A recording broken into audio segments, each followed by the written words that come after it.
Salut les amis catalans, j'espère que vous allez tous bien. Voici un résumé des nouvelles du FC Barcelone. Parfait pour écouter en regardant la vidéo. Reste jusqu'à la fin. Le FC Barcelone s'est rapproché d'un retour à la pleine conformité avec la règle du fair play financier, FPF, 1/1 de la Liga avant le début de la nouvelle saison, en grande partie grâce à son récent partenariat avec la République démocratique du Congo.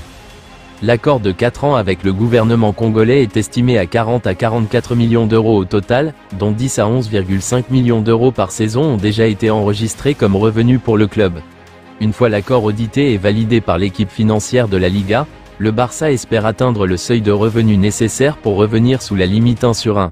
Ce serait une étape cruciale qui permettrait au club d'enregistrer de nouveaux joueurs, comme Marcus Rashford et Johan Garcia.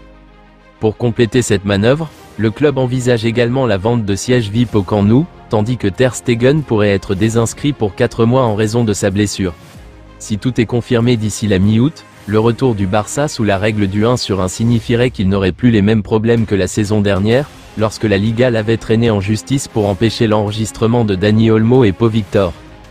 Le FC Barcelone a proposé à Frenkie de Jong un nouveau contrat de 3 ans, qui le lierait au club jusqu'en juin 2028, rapporte Mundo Deportivo.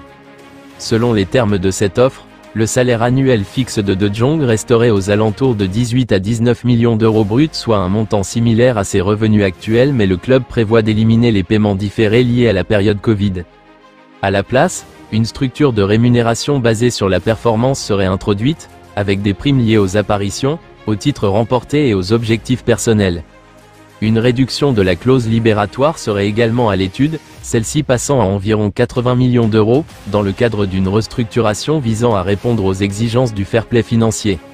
Les négociations avanceraient bien. Le président Joan Laporta a confirmé que les discussions sont « sur la bonne voie », tandis que De Jong aurait confié à son entourage qu'il ne souhaite pas quitter le Barça. Selon Mundo Deportivo, le FC Barcelone a effectué un test technique et opérationnel dans le nouveau Spotify Camp Nou le lundi 28 juillet. Cela montre qu'il y a enfin une lueur d'espoir concernant le retour au Camp Nou. L'essai, réalisé dans les zones Tribuna et Goal Sur, a mobilisé des départements tels que la sécurité, les opérations, la maintenance, la restauration et les technologies de l'information, en collaboration avec des partenaires externes, afin de valider les systèmes critiques.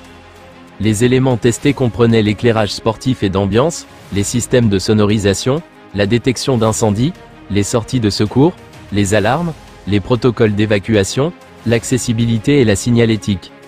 Cet exercice, qui s'inscrit dans le cadre du projet SP Barça, vise à garantir la conformité aux réglementations ainsi que la préparation des lieux pour les jours de match.